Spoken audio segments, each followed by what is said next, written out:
The sawmill buyer had been walking Caldwell Farm for less than 20 minutes when Emma knew he was going to say no. She stood 10 yards behind him in the wet March grass, one hand buried deep in the pocket of her grandfather's canvas coat, watching him move from tree to tree along Caldwell Creek. His boots made a soft sucking sound each time he pulled them from the mud. Snowmelt slid around exposed roots below the bank, carrying dead leaves and brown foam downstream. The morning smelled of wet bark, cold clay, and diesel drifting from the pickup beside the farm lane. The buyer stopped beside one of the largest black walnuts. Its trunk rose straight for barely 6 feet before bending toward the creek. A pale lightning scar crossed one side. Above it, the tree divided into 2 heavy arms.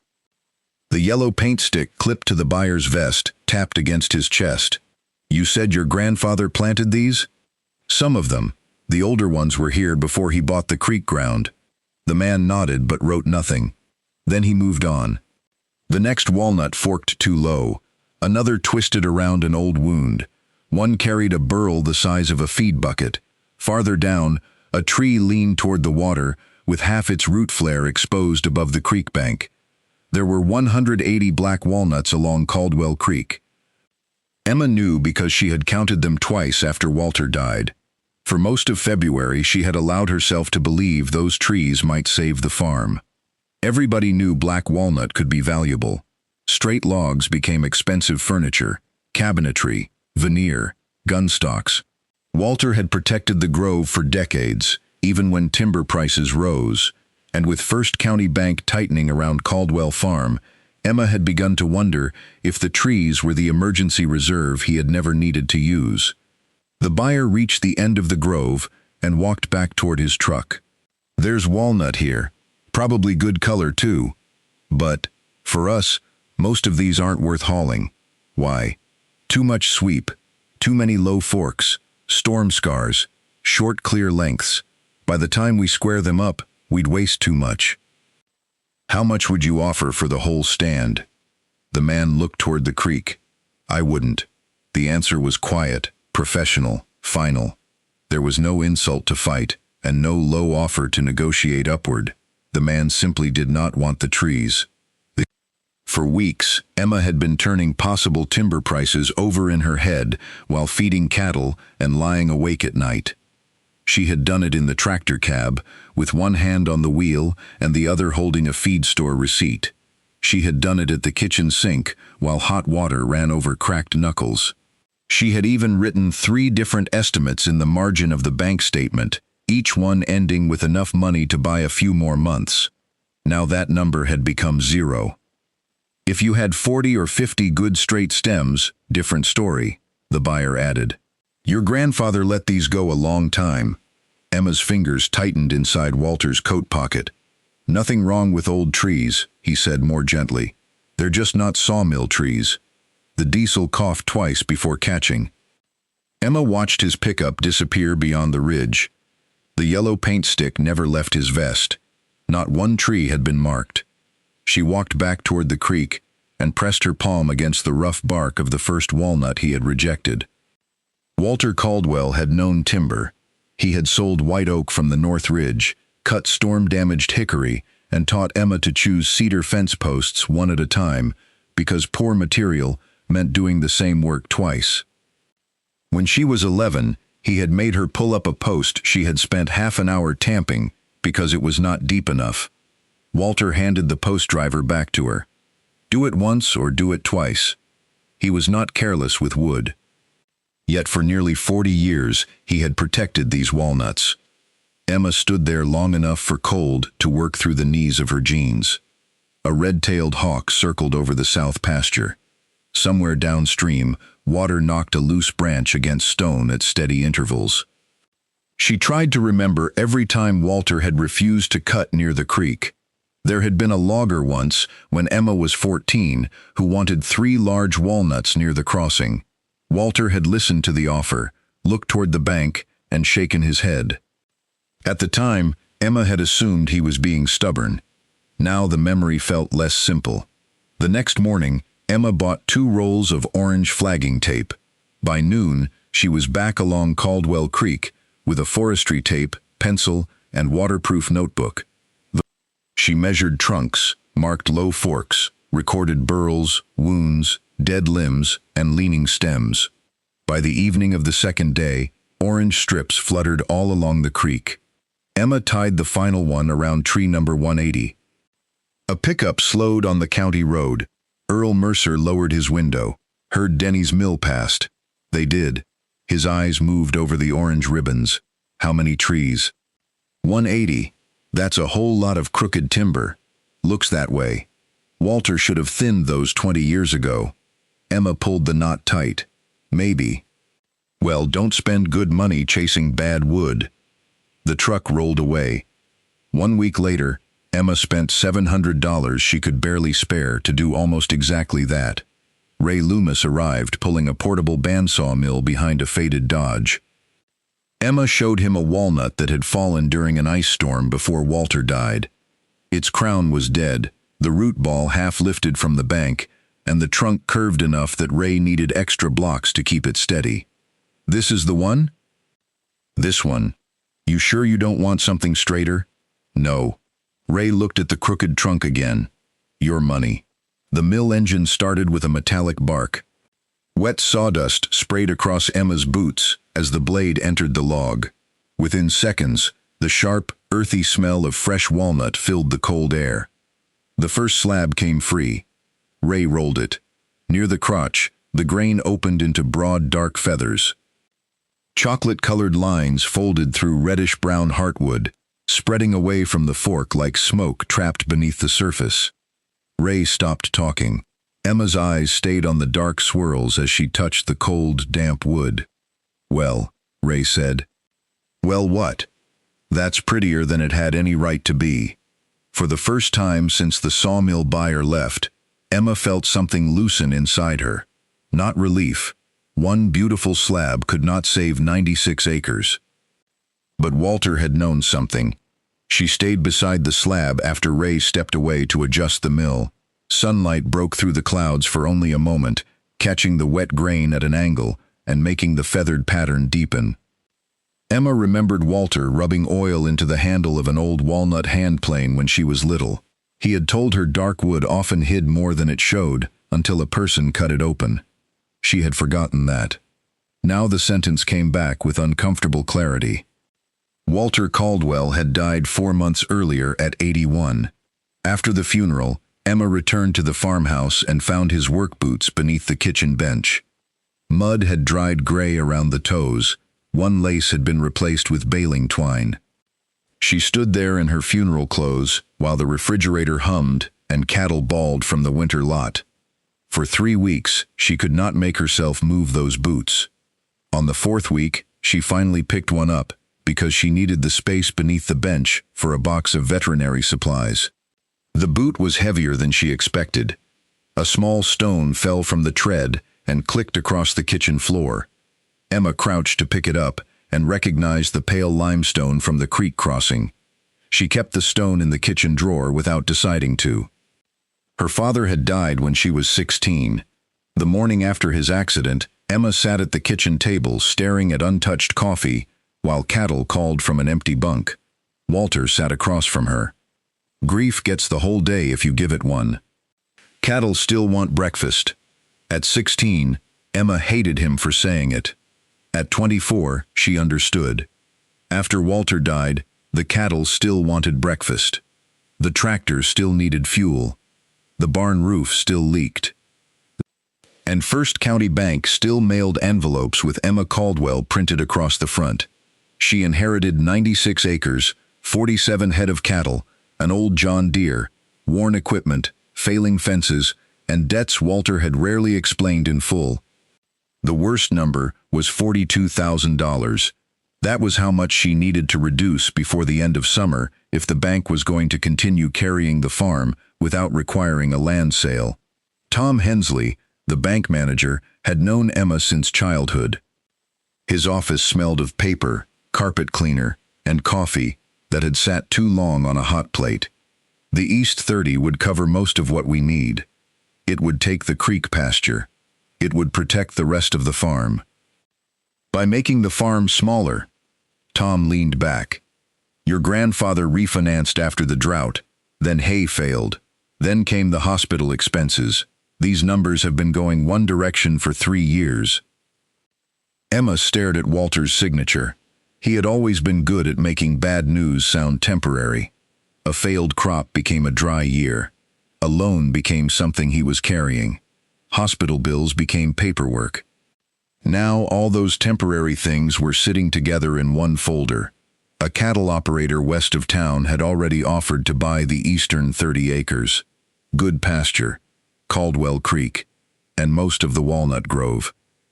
Selling it would not destroy Caldwell Farm overnight. It would simply make the farm smaller. Then perhaps smaller again the next time drought came. Tom slid the county map closer. Emma could see where the proposed boundary would run. It cut across the pasture just above the creek bend, less than 50 yards from the barn where Walter had taught her to bottle feed her first rejected calf. 30 acres did not look like much on paper, just a shape outlined in blue ink. But Emma knew every dip in that ground, every gate that dragged in spring mud, every patch where fescue stayed green, longer in August. I'll find another way. Tom watched her. I hope you do. After the sawmill rejected the walnuts, people around town assumed the eastern acres were already as good as sold. At Miller's Feed and Supply, Emma heard Denny Cole from the sawmill near the register. There's walnut in spots. But a mill can't live on spots. Someone laughed. You can't make 12-foot boards out of corkscrews. The cashier saw Emma. The room changed. Denny cleared his throat. No offense meant. None taken. Emma paid for her fencing staples and walked outside. She did not need them to believe her. She needed time. And money. Every morning started before sunrise. She fed cattle, checked water, repaired fences, moved hay, and fought the tractor. Afterward, she returned to the Walnut. She sanded samples, photographed unusual grain, and emailed furniture makers, wood turners, slab dealers, and specialty hardwood buyers. Almost nobody answered. The silence became worse because Caldwell Farm itself never stopped making noise. The John Deere's hydraulic pump developed a thin metallic whine. Every time it climbed over the engine, Emma knew another repair was coming. She would stop the tractor, wipe grease from her fingers, and check her phone. Nothing. The pump screamed. Barn metal snapped in the wind. A calf bawled. The stock tank valve hammered shut. Every sound seemed connected to another expense. Her inbox remained empty. One furniture maker replied after 9 days. The slabs were too green. Another wanted kiln-dried stock.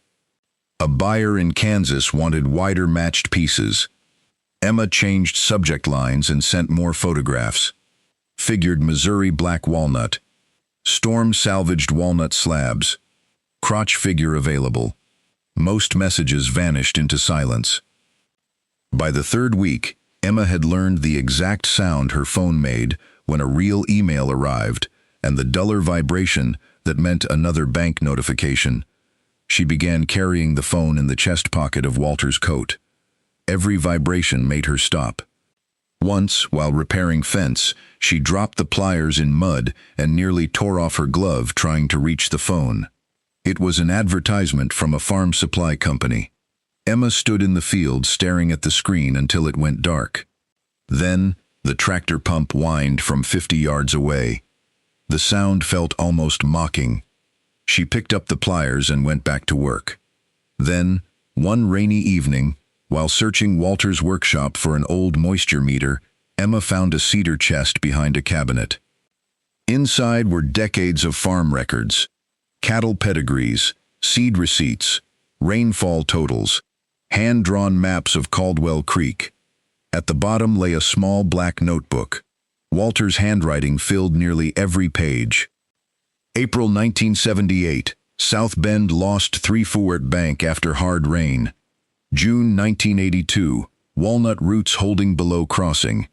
October 1986, keep forked tree above stone bank. Emma kept reading. The walnuts appeared again. A furniture maker in Arkansas. Turning blanks.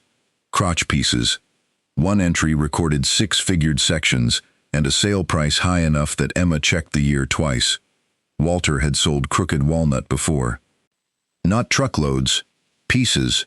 Emma looked across the shop toward the slab Ray had opened. The answer came together slowly. Commercial sawmills needed long, straight logs because they produced predictable boards with less waste. But at forks, stress points, old injuries, and some burls, walnut could develop feathered and figured grain that specialty woodworkers valued precisely because it was irregular. A flaw to one buyer could be the reason another buyer wanted the wood. Not every crooked walnut was special. Some were simply bad logs. But Walter had never treated the grove as ordinary saw timber. Then Emma noticed something more important. His notes about selling walnut were scattered. His notes about water were everywhere. Flood heights, bank failures, root exposure, trees to keep, trees never to cut. She spread Walter's maps across the workbench. The largest walnuts stood along the outside bends, where fast waters struck the creek bank hardest. Walter had not only been preserving timber, he had been holding soil. One entry stopped her. It had been written the year after her father died. Keep creek shaded, keep roots. Don't take everything just because price is high. The letters blurred. For months, Emma had treated Walter's death like another farm emergency. There were cattle to feed, papers to sign, bills to open. Now, with rain hammering the roof and Walter's handwriting beneath her hands, she lowered her head over the notebook. She remembered his boots, the peppermint candies in his truck. The way he stood beside muddy water after storms, while she waited impatiently to leave. Maybe he had been studying the farm. She turned another page and found rainfall totals written beside notes about the South Bend.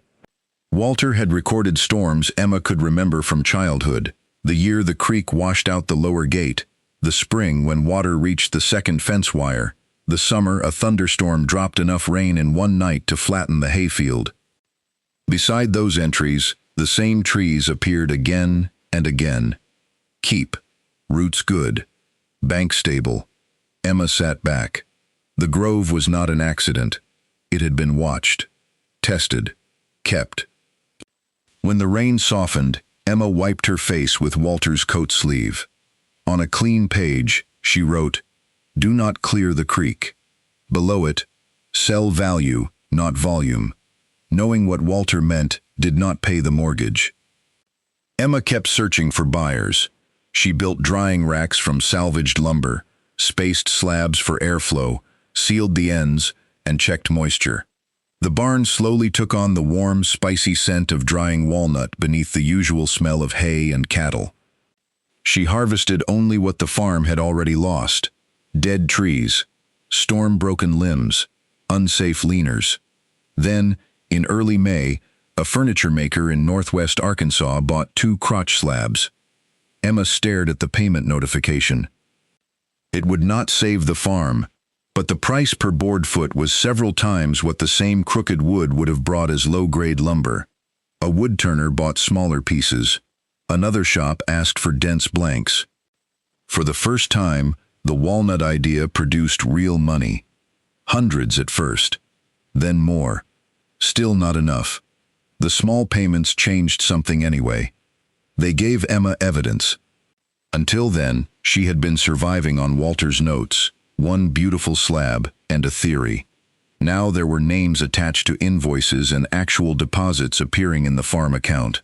The numbers were still too small, but they were real. For the first time, the idea stopped feeling like faith. It began to feel like a business that had not yet grown large enough. One afternoon, Earl crossed the road and ran his fingers across a feathered slab. "What's this worth?" Emma told him.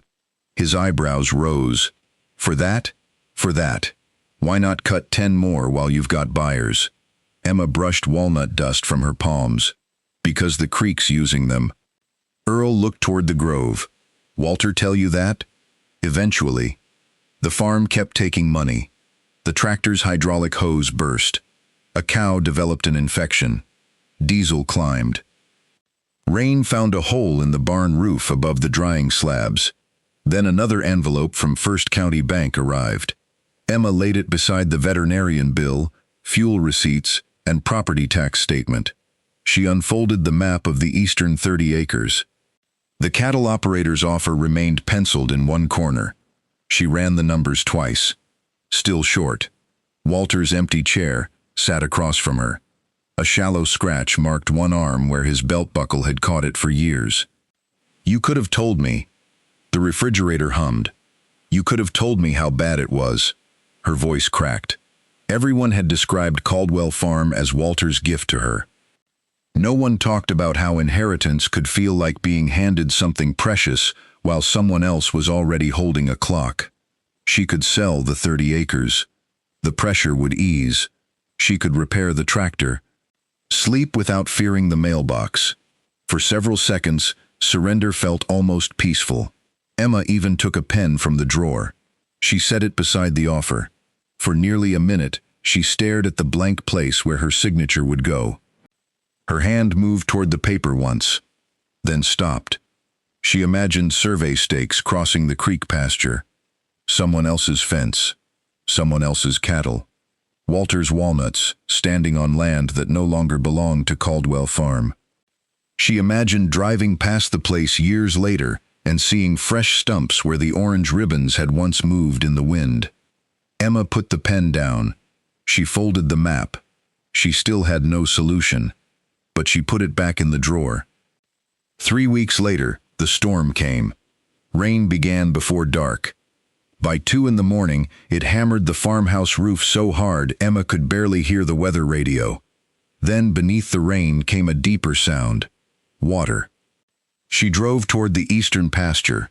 The Ford's headlights caught muddy water moving across the low lane. Branches spun in the current. A feed bucket floated past. The old walnut trunk stood in brown water. Emma stopped on higher ground and stepped out. Mud closed around her boots. The air smelled of crushed leaves, raw clay, and diesel from the idling Ford. The creek roared hard enough to vibrate inside her chest. Lightning flashed. Across the water, a cleared section of creek bank cracked. Emma heard the tearing sound. Then a shelf of earth dropped into the current. The impact traveled through the water and into the ground beneath her boots. She felt the earth shudder under her heels. Then the flood struck her side. Water ripped mud from around the walnut roots. For the first time, Emma saw how much of the grove existed below ground. Thick roots ran through the bank like cables. Others twisted around limestone. Fine roots held clay in dense mats. Another surge hit. The smaller roots trembled. Mud peeled away. A branch slammed into one exposed root. It flexed, held. Another root held, then another. The saturated ground quivered beneath Emma's boots. She pressed one hand against the trunk beside her and felt the vibration through the bark. The tree moved slightly under the force, not enough to fall, enough to show the strain. Its roots disappeared into the bank like bundles of muscle beneath skin. Keep roots. For months, the sentence had been ink on old paper. Now it was alive beneath her feet. The trees were gripping Caldwell Farm. Emma stayed there longer than she should have. Rainwater filled the cuffs of her gloves. Her jeans clung cold against her thighs. Each new rise in the creek made her stomach tighten. At one point, a floating fence post struck a walnut trunk hard enough to crack like a rifle shot. Emma flinched. The trunk shuddered. The roots held. She finally understood why Walter had walked the creek after every major storm. He had not been admiring trees. He had been inspecting a defense system that took decades to grow. By dawn, part of the lower fence was gone. A young walnut had fallen. A dead tree had broken loose downstream. But the bank remained. Across the creek, raw earth marked where cleared ground had collapsed. Emma's eastern pasture was soaked and scarred, but it was still there. She pushed her heel into the dark topsoil. Saturated, not gone. A laugh escaped her and broke halfway into a sob. "You stubborn old man." Near the center of the grove, one of Walter's largest walnuts had lost half of a massive fork. The broken limb lay in mud and leaves. Its base was nearly 2 feet across. Emma crouched beside it. The exposed heartwood showed sweeping dark lines radiating from the crotch. The storm had damaged the tree. It had also revealed the most dramatic figured walnut she had seen. Ray returned with the portable mill 2 days later. When the first slab opened, both of them went quiet. Feathered grain spread from the crotch in broad symmetrical arcs. Ray wet the surface. The grain deepened. Lord. Emma already had her phone out. That night, she sent photographs to every specialty buyer she knew. The first reply arrived before she finished washing dishes. The Arkansas furniture maker wanted the matched pair. Then another buyer asked for dimensions. The next morning, a dealer called.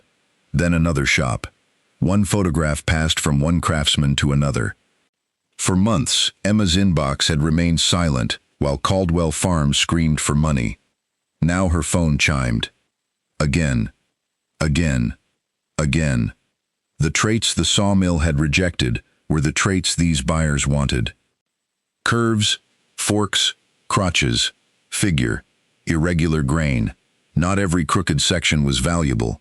Enough of them were. Emma sorted salvage by use. Wide-figured slabs went to furniture makers. Smaller blocks went to wood turners. Dense, straighter sections became specialty blanks. She still refused to cut healthy trees simply because demand had appeared. One afternoon, Ray pointed toward several large forked walnuts. "You could put a lot of money in the barn with those." Emma looked toward Caldwell Creek. "And after the next flood?" Ray nodded. "Fair enough." By late July, the farm stopped feeling as if it were bleeding quite so fast. The wet spring improved the hay crop. Calf prices came in stronger than Emma had budgeted. Walnut sales filled the remaining gaps. No single thing saved Caldwell Farm. Together, they brought Emma within reach. On the final Monday of August, she walked into First County Bank, carrying Walter's black notebook and a cashier's check. Tom Hensley looked at the amount. Then at her. "You sold the East 30? "No." "The cattle?" "Some." "And the rest?" "Walnut." "The trees Denny's mill passed on?" "Parts of them." "You cut the grove?" "Most of it's still standing." Tom studied the check. "This gets you where we needed to be." Emma felt her shoulders drop. The farm was not debt-free. The tractor was still old. The barn roof was still patched. But Caldwell Farm remained 96 acres. The creek pasture had not been sold. Walter's walnuts still lined the bank. When Emma stepped outside the bank, she did not feel triumphant. That surprised her. She had imagined this moment for months, as if the pressure would leave all at once. Instead, she stood beside the Ford, listening to traffic pass on Main Street, and felt mostly tired. Then she realized what was missing. The clock in her head had stopped. For the first time since winter, she was not counting days until someone else might own part of Caldwell Farm. She drove home with Walter's notebook on the passenger seat and the windows cracked open to the late summer air. The laughter around town faded after that. A conservation technician inspected the flood damage and photographed the rooted banks beneath the walnut stand. The furniture maker from Arkansas drove up to choose slabs. Earl Mercer crossed the road and spent an afternoon looking through the drying racks. A week later, even Denny stopped by. He ran his hand over one of the storm-salvaged slabs. "We'd have cut half of this away trying to square the log." "I know. Heard those trees held your bank." "They helped." Denny looked toward the creek. "Your granddad knew what he was doing." Emma watched the dark grain beneath his hand. "Most of the time." Denny smiled. "We weren't wrong not to buy them." "No." "And you weren't wrong to keep them." "No." That was enough. Emma never needed the sawmill to be foolish. The truth was better. Denny had measured the trees by what worked inside a commercial mill. Walter had measured them by everything they did while standing. By October, Caldwell Creek had returned to its ordinary width. Yellow walnut leaves drifted over the water. One evening, Emma carried a young black walnut seedling to the opening left by the storm. Walter's notebook was tucked beneath her arm. The orange flagging tape she had tied in March had faded toward rust. Some strips were gone, others still fluttered against the bark. Then Emma noticed something she had not thought about in months. There was no yellow paint anywhere. The sawmill buyer's marking stick had never touched a single trunk. No industrial yellow, no harvest marks, no line of stumps, only faded orange around living bark. Emma dug into the damp soil. She lowered the seedling into the hole and spread its roots. The young stem leaned slightly toward the creek. Emma straightened it once, then stopped. She let it settle back. Behind her stood the old walnuts, scarred by lightning, ice, wind, floodwater, and decades of imperfect growth. Some would fall. Some would become tables or cabinet doors. Some would rot where they stood. Others might shade Caldwell Creek long after Emma was gone. Walter had understood something she was only beginning to learn. A farm did not survive because every part of it was perfect. It survived because its parts carried more than one kind of value. A crooked walnut could hold a creek bank. A damaged fork could contain extraordinary wood. A shaded creek could protect pasture. A tree rejected by one market could hold exactly what another market valued. And sometimes the thing that looked inefficient was the thing quietly keeping everything else in place. Emma opened Walter's notebook. Keep roots. Don't take everything just because price is high. The evening wind moved through the walnut crowns with a low, dry rustle. For the first time since Walter died, that sound did not make Caldwell Farm feel empty. It made the place feel inherited. The sawmill had been right about one thing. Those 180 crooked walnuts were terrible sawmill trees. But Walter Caldwell had never kept them for a sawmill. He kept them because their roots held the ground beneath his feet, because their strangest wood could become their most valuable wood, and because a farmer who understood land did not measure everything by what it could bring today. Emma had inherited 96 acres, an old tractor, a leaking barn, and enough debt to nearly break the farm apart. What Walter had also left her was a way of looking. That was what saved Caldwell Farm. It was the ability to stand in front of something everyone else had dismissed and ask why a man who had spent 50 years studying the same ground had chosen to keep it. By sunset, the new walnut stood alone in the opening. Small, young, crooked by barely an inch. Behind it, faded orange ribbons moved in the evening wind on trees no yellow paint had ever claimed. Emma left it that way,